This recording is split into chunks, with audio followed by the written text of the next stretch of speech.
Hi hello மக்களே, நம்ம இன்னைக்கு என்ன வீடியோவில் இதை பற்றி பார்க்க போனால் குக்கு கோமனை பற்றி தான் பார்க்க போகிறோம். குக்கு கோமனை வந்துட்டு ரொம்ப இன்ட்ரெஸ்டிங் அப்படிங்கிற மாதிரி எல்லாருக்கும் எனக்கு தெரியும். அதை பற்றி நான் நிறையா வீடியோ போடுவேன். அதை பார்க்காதவங்க பார்த்துட்டு வந்துங்க. அண்ட் இந்த வீக்கான first promo and second promo and third promo and இந்த வாரம் யார் யார் பேரிங்கில் இருக்காங்க, யார் யார் எலிமினேட் ஆக போகிறாங்க அப்படிங்கிறது நான் ஆல்ரெடி சொல்லியிருந்தேன். அந்த இதை பார்க்காதவங்க மறக்காமல் பார்த்துட்டு வந்துங்க. நான் காண்ட் ஆயிடுவேன். அதுக்கு முன்னாடி நம்ம சேனலுக்கு சப்ஸ்கிரைப் பண்ணிடுங்க. அண்ட் இந்த வீடியோக்கு லைக் பண்ணுங்க. எனக்கு ரொம்ப ஹெல்ப்ஃபுல்லாக இருக்கும். இப்போ வந்துட்டு நம்ம எதை பற்றி பார்ப்போம்னா, நம்ம 4வது ப்ரோமோ பற்றி தான் பார்க்குறோம். 4வது ப்ரோமோ வந்து ரொம்ப ஒரு சூப்பராக இருக்குது. ஒரு ஃபென்டாஸ்டிக்கான மூமெண்ட்டு. ஏன்னா இந்த வாரம் வந்துட்டு ஒரு ஈக்குவல் ஃபேஸ் ஆஃப் சேலஞ்சுங்கிற மாதிரி ஒரு ஈக்குவல் சேலஞ்சாக ஒரு இது அது தனியாக ஓடிட்டு இருக்கு.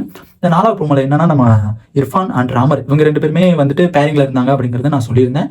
பேரிங்கில் யார் இருக்காங்கிறது அதில் ஒரு ட்விஸ்ட்டு இருக்குது. அது போய் பார்த்துருங்க. ஏன்னா அது பார்த்தா தான் நல்லாயிருக்கும். பார்த்துக்கோங்க. அண்ட் இர்ஃபான் அண்ட் ராமர் இவங்க 2 பேருமே ஒரு குக்கிங் செஞ்சுட்டு வராங்க. அந்த குக்கிங் செஞ்சுட்டு வந்தது டேஸ்டிங் கொண்டு வராங்க. டேஸ்டிங் கொண்டு வரும்போது இர்ஃபான் வந்துட்டு ராமர் அண்ணா தான் எல்லாமே பண்ணது, அவருக்கு ஒரு தேங்க்யூ அப்படிங்கிற மாதிரி நம்ம இர்ஃபான் வந்துட்டு சொல்லுவார். இர்ஃபான் வந்து சொல்லும்போது நம்ம ரெங்கராஜ் வந்துட்டு ஒரு கேள்வி கேட்குறாப்புல நம்ம இர்ஃபான், நீ வந்துட்டு உங்கள் அக்கா பெரியங்காவை லவ் ஒரு என்ன சொல்கிறது, ஒரு சைட்டிங் மூமெண்ட்டில் இருக்கனால ஒரு லவ் பண்ணுறவங்க வச்சுக்கலாம். லவ் பண்ணுறனால உனக்கும் ராமருக்கும் ஆவாதே, எப்படி இப்போ மட்டும் ஈக்குவலாக சேர்ந்து சூப்பராக சமைச்சிருக்கீங்க, எப்படி ஈக்குவலாக வந்துட்டு ராமர் உனக்கு இவ்வளோ ஹெல்ப் பண்ணாரு, ஏற்கனவே நீ வந்துட்டு இவ்வளோ காண்டா இருந்தா, இந்த காண்டா இருக்கும்போது அவருக்கும் உனக்கு பிடிக்காது, உனக்கு அவர் பிடிக்காது, எவ்வளோ இப்போ டச் ஆனீங்க அப்படிங்கிற மாதிரி கேட்டிருக்கும்போது நம்ம தலைவர் ரெங்கராஜ் ஒரு டைலாக் சொல்லுவாப்புல, அட்வான்டேஜ் டாஸ்க் வின் பண்ண குக்கு அப்படிங்கிற மாதிரி வாங்கிய குக்கு. ஏன்னா அந்த டிஷ்ஷை செஞ்சு போய் கொடுத்தனால குக்குங்கிற ஒரு பதவி அட்வான்டேஜ் டாஸ்க் வின் பண்ணது வந்துட்டு நம்ம ராமர் குக்கு அப்படிங்கிற மாதிரி சொல்லிடுவாங்க. அண்ட் எனக்கு இது என்ன தோணுதுன்னா, ஜோயாவுக்கு வந்துட்டு எல்லாருமே வந்துட்டு சமைக்கிறது வந்து வேறாது, அவங்களுக்கு ஏன் கொடுக்கல, கோமாளிஸ்க்கு ஏன் குக்குன்னு கொடுக்கல அப்படிங்கிறது எனக்கு ரொம்ப டவுட்டாகவே இருக்குது. அதை முதல் செக் பண்ணிக்கோங்க.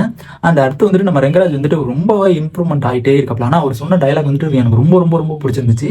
என்னென்னா டைலாக்கு நம்ம மணிமேகலை சொல்கிறாங்க, டைலாக்கு பஞ்செல்லாம் போயிட்டு இப்போ திருக்குறள் ஆரம்பிச்சிட்டாங்க. ஏன்னா அந்த மணிமேகலைகிட்ட சொல்கிறாங்க என்னன்னா, ஒரு எப்படி சொல்கிறது, அவர் வந்துட்டு வந்தோன்னே ஒரு டைலாக் சொல்லுவார், ஒரு பஞ்சு சொல்லுவார். இதை பற்றி ஒரு கான்செப்ட்னா இதை பற்றி ஒரு அப்டேட்டாக கொண்டு வந்துருப்பாரான்னு தெரில, இல்லை இவராக யோசிக்கிறாரான்னு தெரில. ஆனால் அப்டேட்டாக கொண்டு வந்து சொல்கிறாரோன்னு எனக்கு டவுட்டாக இருக்குது. ஏன்னா வந்துட்டு அவ்வளோ ஒரு கஷ்டமான ஒரு இதாக தான் சொல்லுவாங்க.